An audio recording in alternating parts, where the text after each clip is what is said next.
Okay, well, welcome, and I'm very much looking forward to sharing with you today some of my lifelong learnings. Let me start this presentation by giving you some context. As was indicated in the introduction, I've been helping organizations for the past 35 years grow their performance. As a very young manager, my boss came to me and said, "Ron, we have a failing project here, and we would like you to take it over and turn it around." Being 20-something and being much more confident than I had any right to be, I said, "Sure, I can do that." So I took it over. It wasn't a large project. It was a small one. And I went and got the background. And I realized that the manager that was there before me had about 20 years experience on me. And he was doing everything right as a manager, and yet the project was failing. My first thought was, how do I get myself off of this project? My second thought was, I've made my bed, I better lie in it. And my third thought was, well, I'm not going to outmanage the fellow that was there before me. I'm going to have to experiment and try some different things, which I did. And the project went on. The experimentation proved successful. The project went on to be a success. And you can imagine how my organization rewarded me. I got larger, bigger, and dirtier projects to turn around. And after a few years, I developed a reputation. The experimentation continued, and I progressed. I was doing turnaround of mega projects. Mega projects are projects in the tens of millions of dollars, hundreds of millions of dollars, involving 100+ people and spanning multiple years. And my job was to move these projects, these that had absolutely tanked, from worst in class to best in class. About 20 years ago, I sort of had a light went on for me. If you're working with a very large team, 100+ people for multiple years, there's really not much difference between that and an organization. And the phenomenal uplift in performance that I was able to get, I said, I bet you this can apply to organizations as well. So about 20 years, we started to focus on organizations, and sure as shooting, we got the same type of performance increase. And so today, this presentation is not based on theory. It is based on experience, a lifetime of experience. So I look forward to sharing some of that with you. Now, what you see in front of you here is a performance curve, a typical bell curve with a tail on the end, otherwise known as a Gaussian curve. And within one standard deviation of the mean, you have about 70% of the world's organizations. On the bottom axis, you have performance with high performance on the right and low performance on the left. Now, the shaded area represents normal performance. And way down the tail, much further down than I have the room on this slide to show, is where the very few and very scarce high-performing organizations reside. The difference between the shaded area and the starburst area, in my experience, is not 10 or 20 or 30 or 40%, not 100%. The difference typically is about 300%. That's by moving to the far end of the tail. It's like without adding a penny of cost to your bottom line, it's tripling your workforce. And this is well supported by different metrics. For example, in the IT industry for the past 40 years, they have defined a best of breed project that comes in at 1/3 of industry norm in cost. Covey, in his latest book, The Speed of Trust, shares research that shows high trust organizations' share price is 3 times that of low trust organizations. Some of the characteristics of organizations that reside in the starburst area, the high performance area, and I'll expand upon this later in the presentation, but there's 2 characteristics I want to share now. One characteristic is that the members of the organization who live in the starburst care more about the success of the whole than they care about individual success. Essentially, they are zealots for their organization.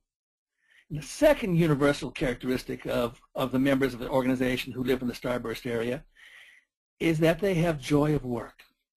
They look forward to the start of the week. They don't live for the weekends. They aren't thinking of retirement regardless of their age. There is a couple of tragedies associated with this picture. The first one is that the movement from the shaded area to the starburst area is not difficult at all. It is not complex. It may be difficult and that requires behavioral changes on the part of the leader, but it is not complex.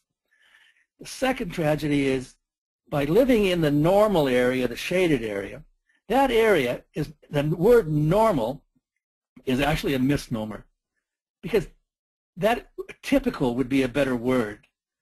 That is the typical performance, and in actual fact, that is grossly suboptimal performance.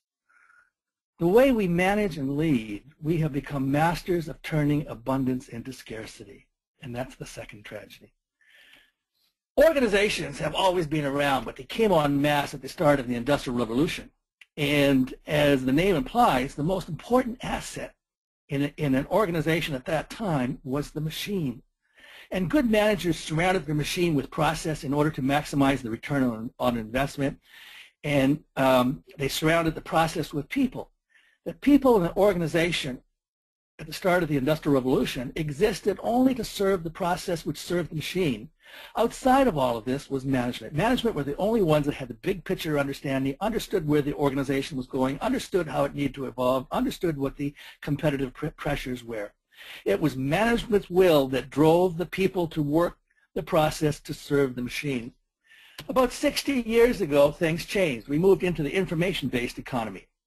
And information wasn't the most important asset. Any organization with money could go out and buy information. What became key was process. Process to store the information, process to retrieve and massage and manipulate the information, and process to apply the information at the right time to the right decision. And here you had the rise of the bureaucratic organization, because they're the ones that could afford to invest in the computing and the process that was required at the time. And you had the rise of large government, you had the rise of AT&T, of Bell, you had the rise of British Telecom, those large organizations, and they had a competitive advantage. But outside of that, not a whole lot changed. People existed to serve the process, and the only people with big picture understanding of how the organization needed to evolve to remain competitive was management. It was management's will that still drove people to work the process. About 15 or 20 years ago, some significant change started to happen. People started to move to the center of the organization's universe. People became the most important asset. There were organizations for decades before that said people were our most important asset, but by and large, if you looked at what they really valued, that wasn't the case. But the speed of change forced decision-making downward. And that moved people to the center of the organization's universe. And there were two types of managers that resisted this. One manager would just slow things down until he or she had all the information they needed to make a decision, at which time there was no point in making a decision because the competition had already made it and they were way ahead. The second type of manager worked 24/7. They made the decisions, and they made good decisions in a timely manner, but after a couple of years, they were burnt out and there were stains in the carpet, which did not serve their organization. And so people have become critical. Moving decision-making downward has become absolutely critical in the age of the knowledge worker. And managers, just like what they did with machines, they surrounded their people with process to assist, to aid in this decision-making. If you move decision-making downwards, you're looking for chaos.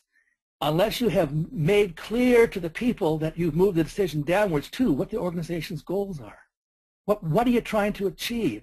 What are your values, such that I have a guide for making decisions? That is more than process. That's an environment. Management created an environment to allow people to make decisions that would serve the organization. And there's an extraordinary difference in this diagram. If you look at it, management is not touching people directly. Management's responsible for building the environment that releases the will of the people to pursue the organization's objectives. It's no longer the manager's will that is driving things. It's the people's will, the members of the organization, and they're using their own will to achieve the organization's objectives. Now, that's no longer management. That is leadership. And that is the significant transition that we are seeing globally. One of the biggest phenomena in your lifetime is Moore's Law. It has had a huge impact on your business world. What you see here is a picture of an exponential phenomena. The scale on the right side is logarithmic. If I drew this in a linear scale, I'd have to have a chart that went to the moon. But Gordon Moore, who was one of the founders of Intel, a little unknown company back in the 60s, in 1965, Gordon Moore made an astounding prediction. He said that the number of transistors per square inch of integrated circuit board would double every 18 months. That's exponential growth. And he said that would go on for 10 years. My clients in the financial industry said, Ron, if you know anything that is going to grow exponentially for 10 years, invest in it. At the end of 10 years, you will own the universe. Well, Gordon Moore was wrong.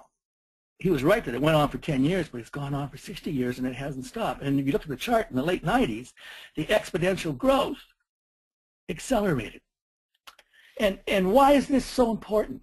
Well, this has created the technology. This has, like, we started off in the 60s going from 2 to 4 to 8 to 16 transistors per square inch. We're now going from 10 trillion to 20 trillion to 40 trillion to 80 trillion every 18 months. The technology has become so sophisticated that we are connecting everything to everything, everyone to everyone.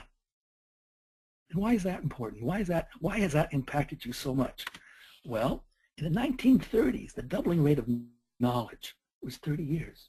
This was the knowledge that as a manager you would have to pay attention to and sift through before your competition did in order to maintain your advantage. In the 1970s, this doubling rate of knowledge became 7 years. Based on the work of Nick Bondi out of McMaster University, the doubling rate of knowledge is now approaching 11 hours.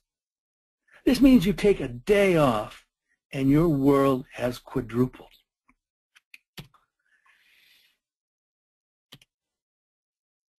So what has happened? The impact is this.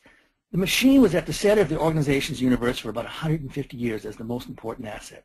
Process was at the center of the organization's universe for about 50 years as the most important asset. People have been at the center of your organization, of the organization universe for about 15, 20 years now, and people are no longer your most important asset. As the previous slide shows, their knowledge isn't of much value. Anything they know, anything your organization knows, the rest of the world will know in about 3 months, and in 6 months they'll be way ahead of you. What is of value is the ability of your people to come together, to work together, to take their knowledge, their individual knowledge, and constantly create new knowledge, to constantly create new advantage, to constantly advance your products, your services. And how people come together and work, that's culture. Culture has moved to the center of the organization's universe. Culture is now, this touchy-feely, tree-hugging word, culture, is now the prime competitive advantage that a knowledge worker organization has. We're seeing this transition. It's no longer good enough to be a sound manager at all levels. At all levels in the organization, not just the executive, at all levels we need people that can manage and lead. When I go into a mega project or organization and a failing project or a failing organization, and I'm tasked with doing a turnaround, I work with 3 intelligences to build a high-performance culture. And the 3 intelligences I work with are emotional intelligence, relationship intelligence, and corporate intelligence. Now, let me walk through those. Emotional intelligence, and I have my own definition. I work with managers and they say, Ron, I give my people freedom to act. I delegate. But you know what? My people don't pick up what I give them and run with it. Well, giving people the freedom to act is only a small part of delegation. What you have to give them is the courage to act. You have to build their self-esteem. You have to build people's belief in themselves. So when you give me the freedom to act, I have the courage to pick up and do something with it. And the amount of self-esteem, the amount of courage, the amount of belief that exists, the belief in self that exists in an organization, I call the emotional intelligence. And when you have belief in self, you have can-do people. A knowledge worker, a knowledge worker definition is we are giving knowledge workers things to do that they weren't trained to do. That is essentially the definition of a knowledge worker. Every 6 months to 12 months, we ask our people to take our organization in a new direction. And they haven't been trained. They didn't learn that at college. They didn't learn that at university. They're going to do that on the job. And there's two types of knowledge workers. The first knowledge worker says they have a new assignment. It's new for them. And they are 10% into the project, and they have spent over 50% of the budget. And the first knowledge worker says, 10% into the project, more than half the money gone, something's wrong. But I don't have to report till next quarter. That's 2.5 months away. I don't have to say anything just yet. The second knowledge worker says, same condition, 10% of the project done, over 50% of the budget gone. The second knowledge worker says, I'm good, I'm smart, I'm capable, I have been successful. But this project, there's something wrong, it's going into the weeds. They raise their hand and say, I need help. The second knowledge worker has high emotional intelligence. They believe in themselves, and that belief gives them the courage to raise their hand and ask for help. Whereas the first knowledge worker keeps quiet, and the project goes deeper and deeper and deeper into the weeds. As a manager, which knowledge worker do you want working for you? As a manager, which knowledge worker will allow you to sleep at night? We act not according to our potential, but we act according to our belief about ourselves. Self-talk is a typical case of how we build those beliefs. Self-talk is both positive and negative. We walk around with two buckets. Everyone. We will always walk around with two buckets. And most of us are poor at filling our positive bucket, reinforcing our strengths. But most of us are expert at filling our negative bucket, telling ourselves how stupid we are, or how incapable, we're going to fail, we're not going to do well, this is beyond us. And we keep having these negative thoughts about ourselves over and over and over again every day until we form a belief. And then these beliefs collect in our subconscious, and they come together to form a self-image, and we regulate to that self-image. Emotional intelligence begins inside. And here's the scary part. As a leader, you are responsible for changing the pictures, the self-images that your people carry around. You're responsible for reaching down inside people and helping them build positive, accurate, strong self-images of themselves. When I do a turnaround, celebration is a key part, something I insist on. Key part of my job is to hold up a mirror at every point, every success point, and allow the members of the organization, the team, to bask in the reflection of their success. I have a rule. It's called Ron's rule. If I go into a project, and let's say that the turnaround budget is $10 million, I say, okay, 0.5% will be devoted to celebration, or $50,000 for a $10 million project. Quite frequently, the client will look aghast. You know, we have never devoted that much money to celebration. We can't do that here.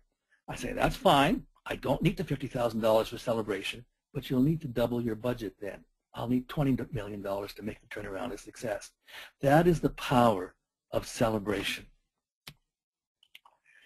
You move towards to become that which you hold uppermost in your mind. This comes from Lou Tice of the Pacific Research Institute. This little phrase is immensely powerful, and it's a driving force of change. And if you want to change your people's image, you have to hold success uppermost in their mind.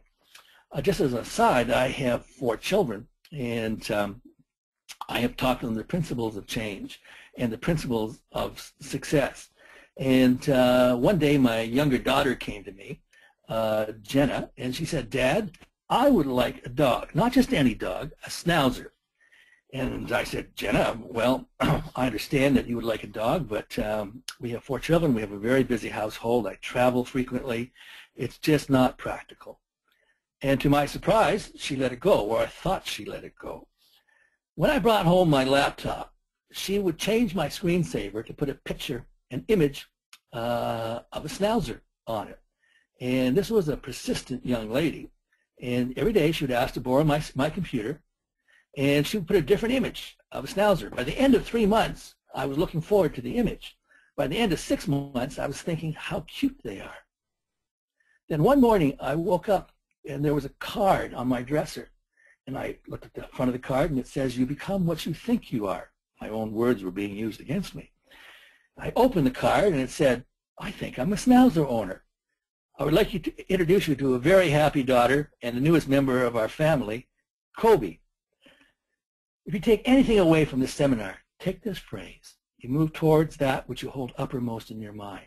Your job is to hold what you need as an organization uppermost in your people's minds. The second intelligence I build is relationship intelligence.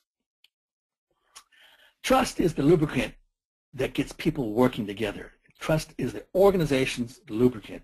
Trust increases our ability to connect with others, and when I connect with others, I start caring about the success of others.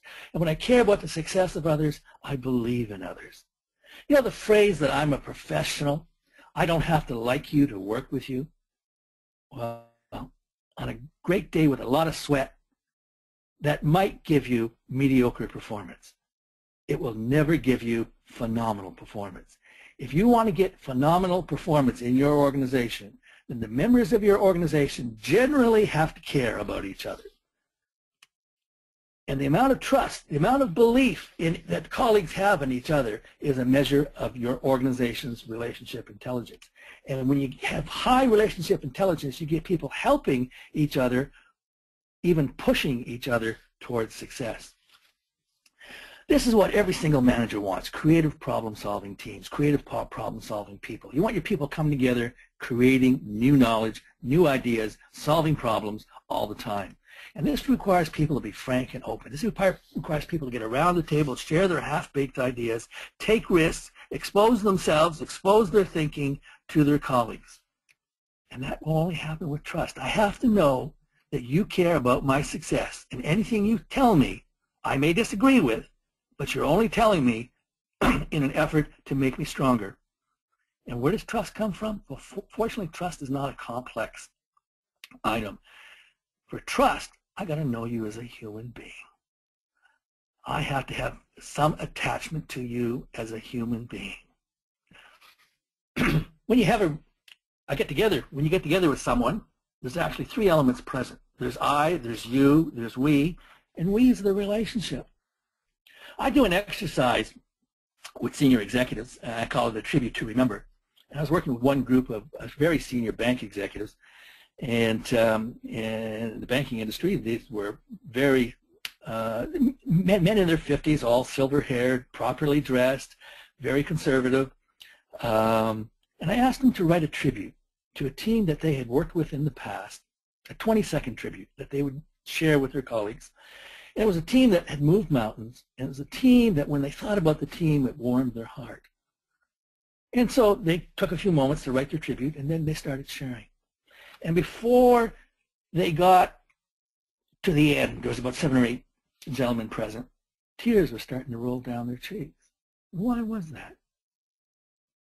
Well, they were remembering a way of working that brought joy to the soul. They were remembering a way of working that accomplished almost the impossible. And they were thinking, what happened? Why wasn't my entire career like that? Why did I have to give that up? The answer is you don't have to give it up. The magic is all in the relationship. And how do you grow this magic? How do you water and grow a relationship? Well, there's I, there's you, and there's the relationship, and you have to come out of the relationship from time to time. There's the system of us. And you have to do something that's at times difficult, especially for the male animal. You have to think about the relationship. You have to ask some awkward questions.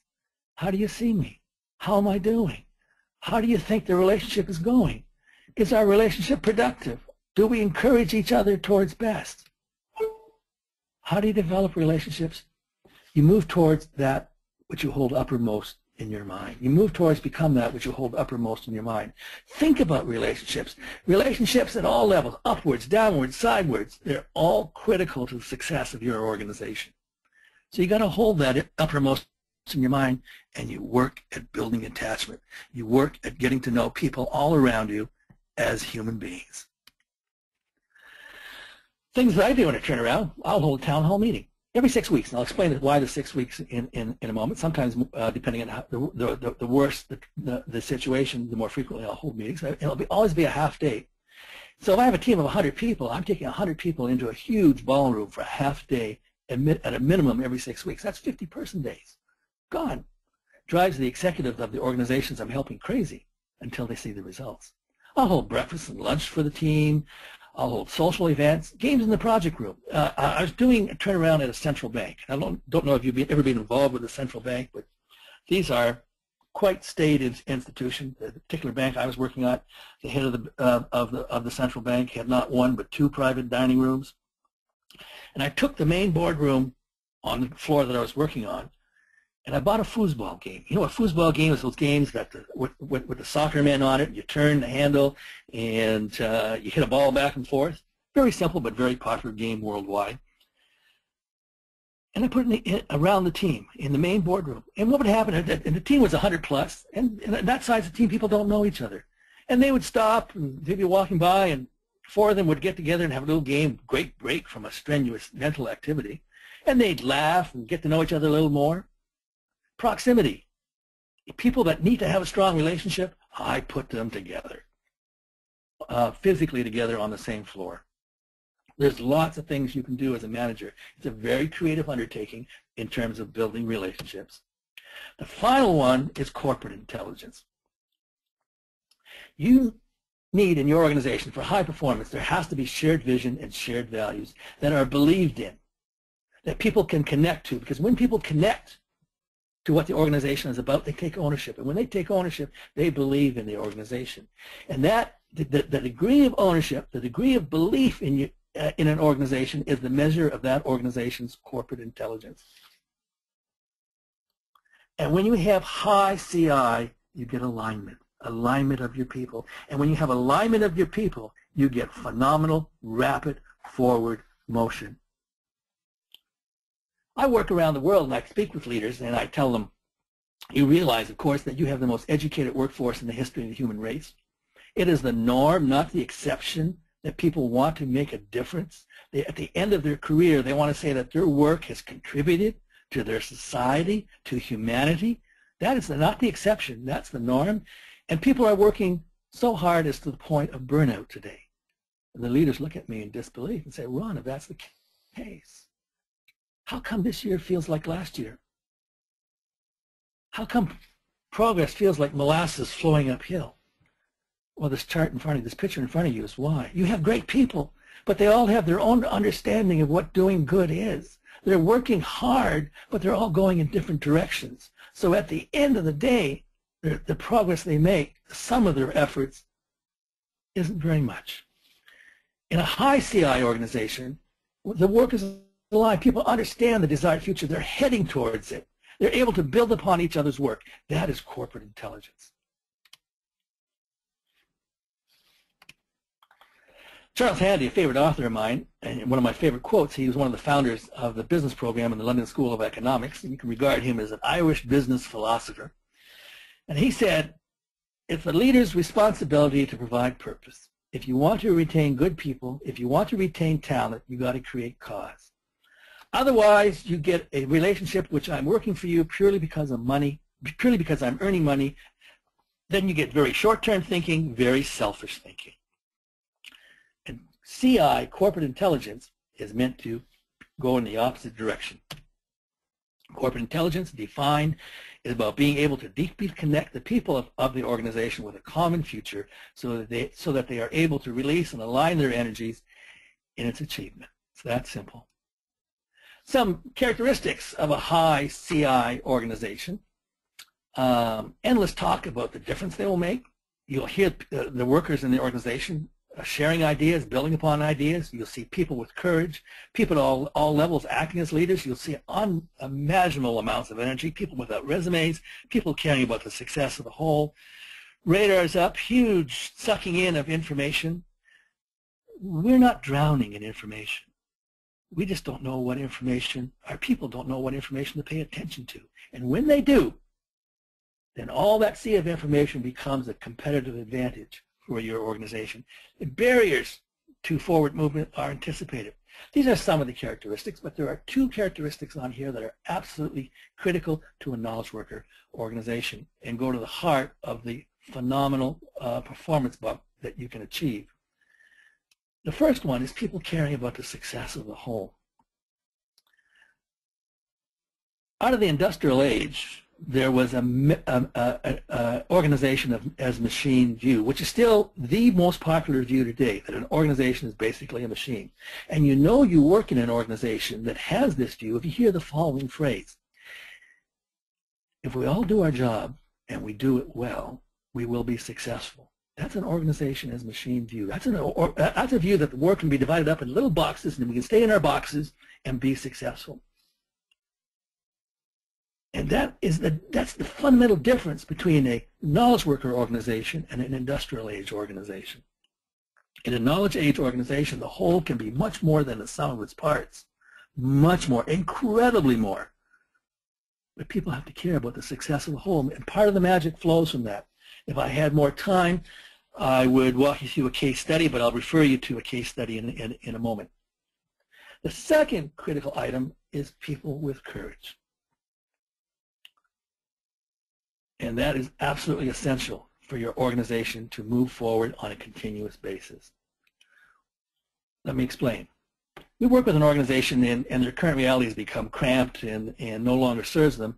And organizations are fairly easy, they don't find it very difficult to articulate a desired future. They know where they have to go.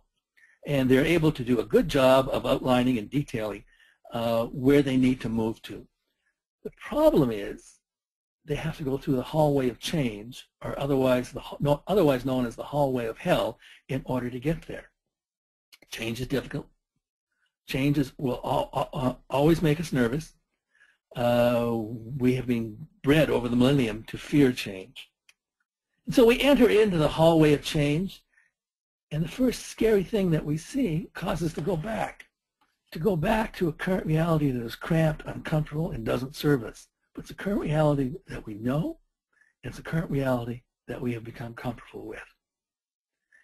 When people have courage because of the corporate intelligence, of their commitment, their belief in the organization, they will walk on burning coals to take the organization to its desired future. CI is about building a laser-type organization. And a laser, what you're seeing here is a mock-up of photons. And in a real laser, there's a phase synchronization of the photons, and that's where the power of a laser comes from. Well, when we turn back to the organization, what causes that phase synchronization in your people is nonstop communication. As Max Dupree said, if you're a leader, if you're not sick and tired of communicating, you're probably not doing a good enough job. A colleague of mine did a study many years ago now of what is the half-life of a communication. He looked at large, small, public-private organizations. And if the leader comes out from their office and gives the talk, the speech, to end all speeches and really builds an understanding of the organization, of where it's going, and builds belief, how long before half of that is forgotten? And it'd be wonderful, it would stay to vacuum, but it doesn't. People forget half of it, and then they fill it back up with what they think it should be. His finding was the half-life of a leader's communication was 6 weeks. Building corporate intelligence, communicating, is a lifelong job for any leader, any manager at all levels. You can view it as building CI is like blowing up a balloon with a hole in it. The moment you stop, you're going to lose it. And what do you communicate? You communicate the endpoint. Where is the organization going? And the difference that getting to the endpoint will make to our organization, the difference that it will make to our clients, to our country, to humanity. The soft stuff is now hard. It's not good enough to focus on efficient task execution. Leadership is about fully engaging the mind and the souls of each member of the team, and then connecting those minds and souls right across the country. That is your job as a manager and a leader. It's a job of every manager and every leader at every level. If you build people's belief in themselves, if you build an organization where people believe in their colleagues and they believe in the organization, you will create joy of work. And oh, by the way, as a byproduct, you'll get unbelievable performance. The leader's prime directive is to, if you're interested in high performance, is to create joy of work. You're interested in improving productivity? You're interested in going from the shaded area of suboptimal, of normal but suboptimal performance to the starburst high-performing area?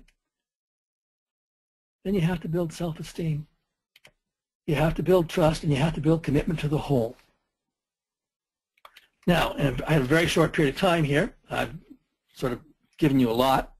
If you're interested in more, I've written a book, and I've case studies in there in a lot more detail, building organizations that leap tall buildings in a single bound.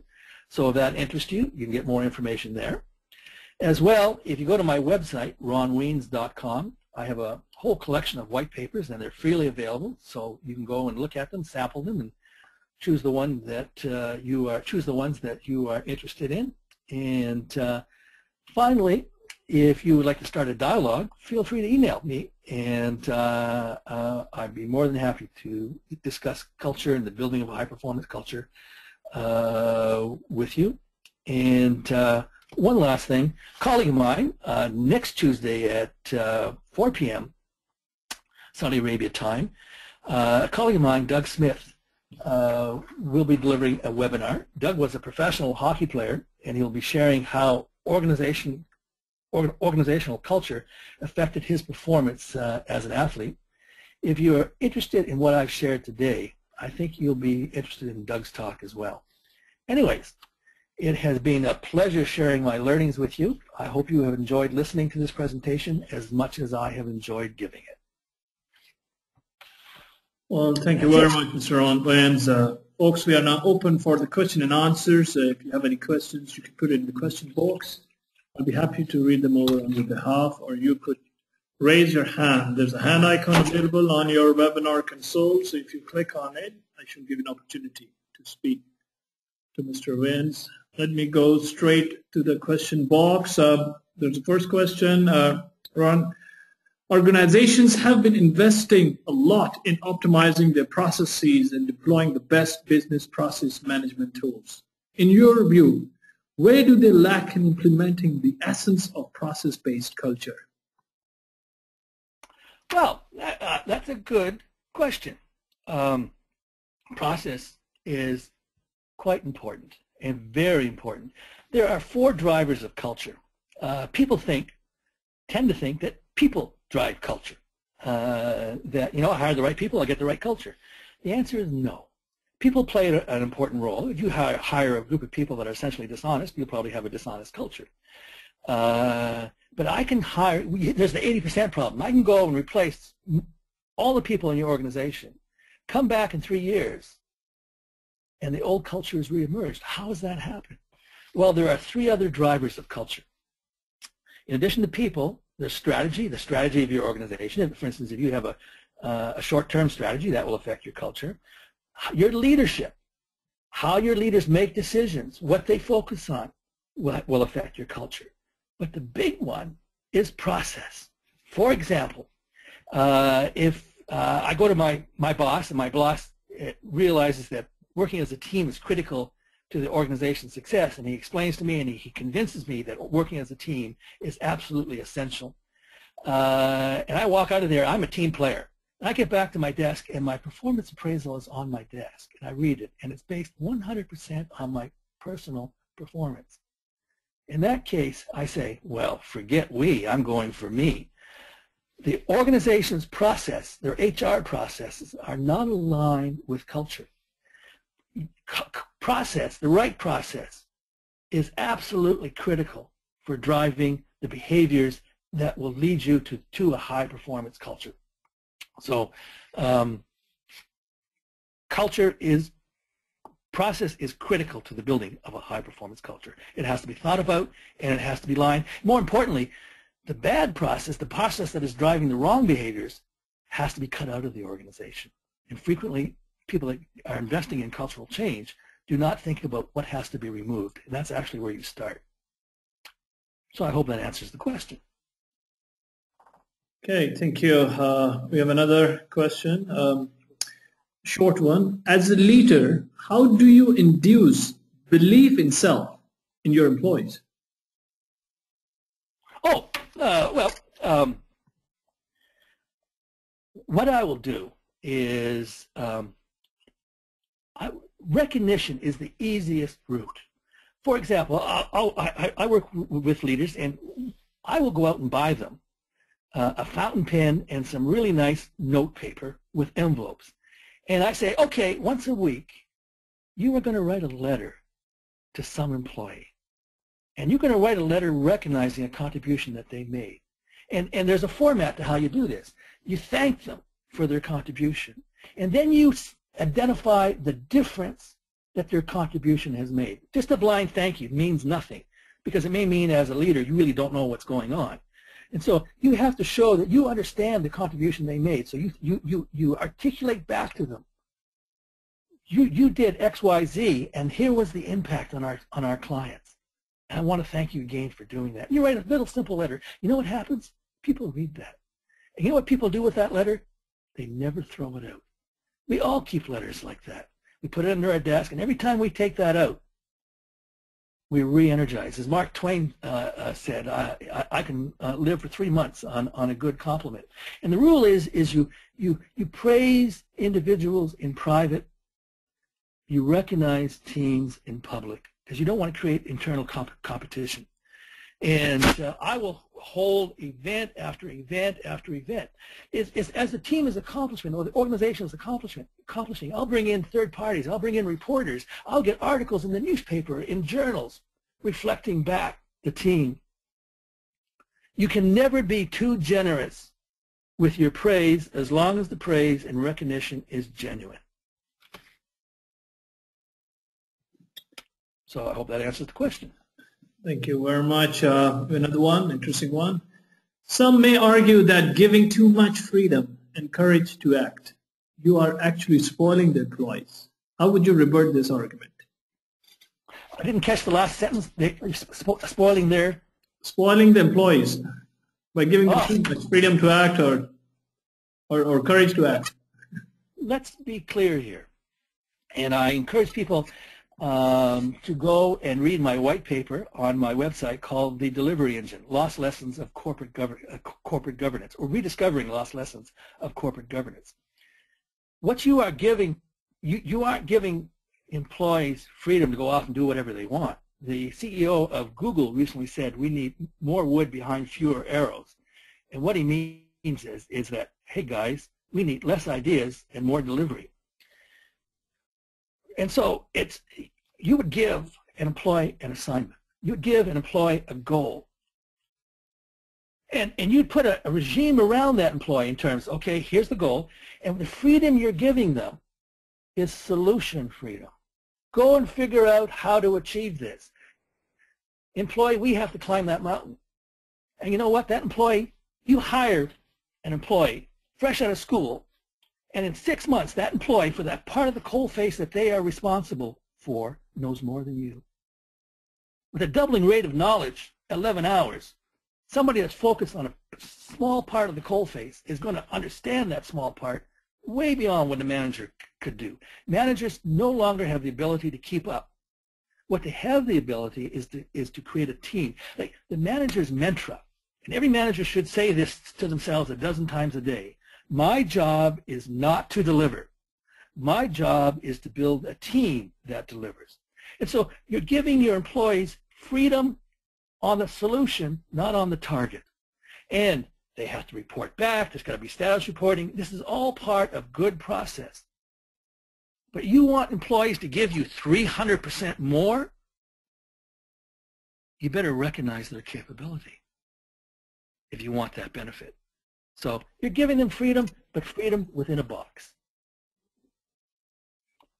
Hope that answers the question. Okay, thank you very much. We have one last question, short one. Where do you draw a thin line between trust and too much of trust?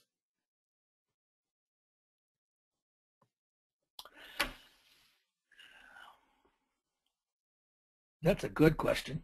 There's not an easy answer. That's a philosophical question, and it's a good one.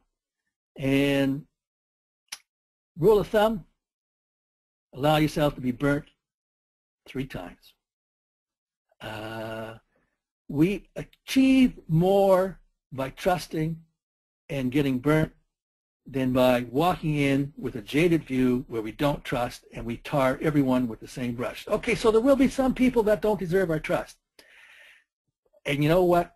They will make themselves known in short order. But err on the side of trust, err on the side of forgiveness, because we're all human. We all make mistakes. We all do stupid things. Is that essential? Is that what we have to look at? Was that just a stupid mistake? They had a bad day? Something happened at home? Or is that a key, that lack of trustworthiness, is that essentially who they are? And you're going to have to experiment and give people room, and in short order, they will make themselves known. And if you're working in an organization where trust is important, they will gradually work themselves out the door. So that's my answer. Thank you. And we have one, I'll take just one more question, short one again. Is there a magic formula to change attitudes of non-performers?